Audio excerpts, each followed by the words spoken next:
The Clippers have me worried. I am officially in panic mode right now because I'm seeing the exact same things that happened last season happen again to them this season. But I have room to be somewhat optimistic due to like change in the roster and changes in the head coach. But at the same time, I'm starting to panic a bit about the Clippers. The one good thing about the Clippers is, the All-Star break couldn't have come at a better time for them. They're currently on a 3-game losing streak, fourth in the West, half game behind the Lakers, a game and a half behind the Suns. It's disappointing that they're fourth. I feel like there's no reason they shouldn't be in the second seed right now because they've just lost 3 straight games in a disappointing fashion. And it's not the fact that they lost all 3, it's the way they lost them. And that, to me, that's the main topic of today. The Clippers are just not performing in the clutch. Listen, losses like the one to the Grizzlies where they got blown out like the Grizzlies, they don't even hurt that much. Okay, the whole team didn't show up. And that's all right. We'll bounce back, and they did bounce back. They blew out the Grizzlies by 20 on the second half of the back-to-back. I honestly felt like the Clippers are so good to start off the season, man. I was really, really impressed. Apart from that 50-point blowout, I had no words for that. But they bounced back and just went through it. At the start of the season, I loved the way Ty Lue was writing the sets for both George and Kawhi. It was a bunch of open looks for the Clippers. That's why they're the highest 3-point percentage team in the NBA right now, due to their system right now. When they move the ball, they're gonna blow out teams, right? And that's what they were doing. But as of late, for the first time, they're actually starting to get tested for what they do in the clutch, right? And I feel like in the clutch, they're getting away from their ball movement. They're not moving the ball anymore. And guys are just, to be quite frank, they're just missing open looks. And it's very concerning because this is exactly what happened in that Denver Nuggets series and how they choked the 3-1 lead. Guys were making open looks. Kawhi and Paul George were just isoing too many times, and they're just obviously breaking shots. So I don't really know what to say. I'm just going to talk upon these last three games that happened, how I feel about them, and what really needs to change. Versus the Bucks, both Paul George and Kawhi went 0 of 9 in the clutch. That just can't happen. Am I surprised by Paul George missing? No, he has a record to be nowhere to be missing in the clutch. I'm not that surprised. Obviously, am I disappointed? Yeah, but I've gotten used to Paul George not showing up in the clutch. As for Kawhi, though, this is somewhat shocking this whole season. Although the Clippers haven't been in many clutch situations, I feel like that's been the main problem too. Their ball movement, their offense has been so good. They've just been blowing out teams, and they haven't been tested. But now they're finally being tested, and so far they're failing, which is why I'm panicking right now. Versus the Bucks, they're up 3, and then out of nowhere, Antetokounmpo completely takes over the game, and the Clippers did not respond. Like I said, George and Kawhi went 0 of 9.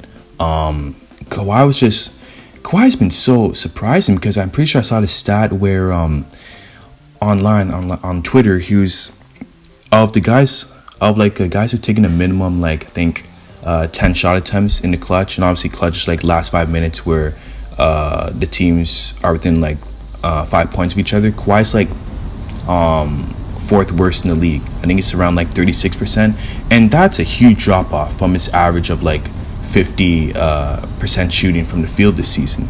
And it's so unlike Kawhi. I don't know if it's the lack of fans. Maybe the gym's too quiet for Kawhi. I feel like maybe if there are a lot of fans, he usually does better because he just zones out all the noise and focuses and absolutely demolishes your team in the clutch. But I don't know what it is. All I know is Kawhi has to fix it, and no excuses can be made because he's in the limelight now. He's in LA, and I feel like he needs to get the same criticism that a player like LeBron James would get. Had LeBron be the one breaking the law in the clutch like Kawhi has this season, everyone in the national media would be talking about it. And do I feel like Kawhi needs to get criticized a bit more? Yeah, I do, but at the same time, he doesn't deserve all of it and he's proven too. So he's like a 2-time Finals MVP, two-time championship winner. We know all that about Kawhi, but we want to see him deliver in Clipper Town, man. We want to see him deliver for the LA Clippers. Going 0 for like 5 against the Bucks, it's a really bad look, especially on national TV. He's taking shots that are highly questionable, especially for his skill set, because I see him hoisting up deep threes. These are shots Dame and Steph would feel comfortable taking in the clutch. Kawhi's a mid-range assassin. You feed it to him in the post, he simply does his thing. And the weird part is he's been breaking from there too. So I don't know if it's a lack of focus. All I know is that he has to step up. Paul George, what can I say? Let's just hope.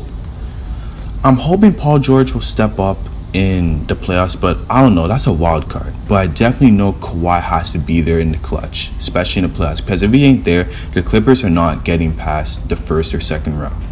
Anyways, on to the Celtics game. Obviously, Kawhi was playing back spasms. You had Paul George. Again, he was sensational in the first 3 quarters. In the fourth, obviously, his scoring slowed down. He only went 1 of 10. Made 1 desperation 3 in the clutch. Like I said, Clippers couldn't buy a field goal, couldn't buy a bucket in the final 4 minutes. And the worst part is, and then the same thing literally happened against the Wizards. This time, George wasn't playing. Paul George wasn't playing. Kawhi was back in the lineup, and the exact same thing happened. The Clips had the lead, just like how they had the lead versus Celtics. In the clutch, they couldn't execute their sets. They were struggling. Kawhi barely got that many touches that game. He only took 14 shots, and that's another point I need to cover. Kawhi simply has been aggressive enough, especially in games where Paul George has been playing. There's no reason Kawhi shouldn't have a 40 bomb this season. I think it's season high is 35. Kawhi often scores let's say 30 points in 3 quarters and then just slows everything down in the 4th quarter. But Kawhi, what we need to understand is that sometimes 30 isn't good enough. You have to go for 40. You have to go for 50 some nights. Kawhi, he's probably the most consistent guy in the league at getting you from around 25 through 35 points in a game. You're rarely ever going to see a stat line where Kawhi is under that. But sometimes 35 isn't good enough. Sometimes you need to have 45 points to win a game. And in this Wizards game, they needed Kawhi a lot down the stretch. And to be honest, he was 6 of 7 in the first quarter, then was 1 of 7 in the final 3 quarters of the game. That's just not good enough. And he made 1 3 to his credit in the clutch when they're down 4. He made 1 to bring it back to a 1-point game. And obviously, Westbrook, I think, missed a free throw. They're up 3. And then out of nowhere, Reggie Jackson couldn't box out his man. Westbrook came, stole the board, and now it's ball game. And although you can say, if the Clippers would have gotten that rebound, Kawhi might have tied the game. That's nice, but they shouldn't have been in that position in the first place. And what's that boiled down to? Your star player not taking over when it matters in Kawhi Leonard, and the Clippers not running their sets well. That has to change.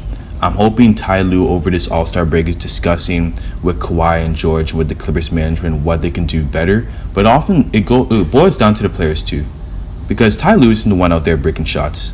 Versus the Wizards, just like they did against the Bucks, they couldn't make a field goal for 3.5 minutes in the clutch until Nick Batum made that 3, and obviously Kawhi made a 3, and Lou Will was there, and all those guys. But they can't keep leaving it late. There's no reason they should be even giving up leads. So that's my main concern about the Clippers. Do I think Kawhi will step it up eventually? Yes. Paul George, I don't think Paul George is going to step up in the clutch, to be honest, because Paul George is notoriously known for choking in huge playoff moments. So do I think the Clips should trade for another scorer? I don't know. I don't want to give up any of our key pieces. Do I think they need a point guard? Yes, I do think they need a point guard. And I'll be willing to trade Patrick Beverley. or Lou Williams. I know I heard Lou Will saying if he was going to get traded from the Clippers, he'll retire and all that. Well, that makes it hard to trade him now, but I'd still try to like go through it something. Would I try to trade Pat Bev? Yes, because although Pat Bev's qualities are there, obviously he communicates. He's a big communicator on the floor. Defensively, he's always an irritant. What else does he do? Obviously, he can space the floor and make threes. I feel like the Clippers just need a natural point guard in the team to like run their sets and everything, and it would help them so many times, so much throughout the games. I saw Kennard do a bit of the playmaking against the Wizards, and just these little like passes, these no-look passes, it did wonders for the energy of the team. So if they could get a point guard who can really see the floor, I mean, that'll put them in like serious championship territory. Because right now, I don't believe the Clippers are going to win a championship. I just don't. I don't see them getting past the Lakers, and even if they do get to the finals, they obviously have to deal with either the Sixers, Philly, or the big three Nets, and that's going to be a tough challenge for the Clippers. If the Clippers don't win a champion, like Clippers need to be desperate, man. Leonard needs to be desperate. Leonard needs to realize I need to deliver for like my hometown. Right now, Leonard's too chill right now. I feel like Kawhi just going through the motions right now. I mean, I think he just can't wait till the playoffs start. But what Kawhi needs to understand is that to be successful in the playoffs, you got to build chemistry. You got to get signature close wins in like regular season games where it's close, but through your star players or through like some role player, you guys dogged it out. You guys clutched it out. You guys can't be comfortable just losing games like this and saying, oh, we still have the next one. Nah. Clippers, Kawhi, Ty Lue, the management, they got to change that, because right now, this is so reminiscent of last season. And like I said, history has a way of repeating itself. Clippers are doing the exact same thing last season. In the playoffs, they could potentially... Everyone in the West is tough right now. I mean, right from 4 through 11, it's all tough right now. Clips are most likely going to be a high seed, but still, they're going to end up facing a team like maybe the Mavs, maybe the Warriors, maybe the Nuggets, maybe the Blazers. I won't be surprised if any of those teams knock out the Clips in the first round, just due to the fact that the Clippers won't be able to execute their sets in the clutch. So, yeah, that's my main concern. And as a Clippers fan, I mean, if they can't win this season, I have a feeling Kawhi's going to leave. Because I think Kawhi's going to be like, and that would hurt the Clippers, but that would also taint Kawhi's legacy, especially if he doesn't perform in the clutch in the playoffs this year. If Kawhi is nowhere to be found in the clutch in playoffs this year and leaves, that will seriously taint his legacy. Like as a basketball player and everything on like any like top 25 list, that would seriously taint his legacy because he wasn't able to deliver his hometown a chip. But do I think Kawhi's like worried about any of this? No, I mean, that's just his like natural personality. He's even kill. He's never too high or too low. But like I said, it's a bit scary because Clips need to be desperate to win a championship this year, or at least to get to the finals to like impress Kawhi, because I already know George signed that contract. Kawhi's waiting to see what happens after this season. Like I said, if he doesn't leave, if they don't make it, Kawhi's most likely heading out. He might even go back to the Raptors. Who knows? He might go to the Warriors. He might go some other team. So that's all I'm saying. So yeah, this is the Shot Clock. Don't forget to like, subscribe, and peace.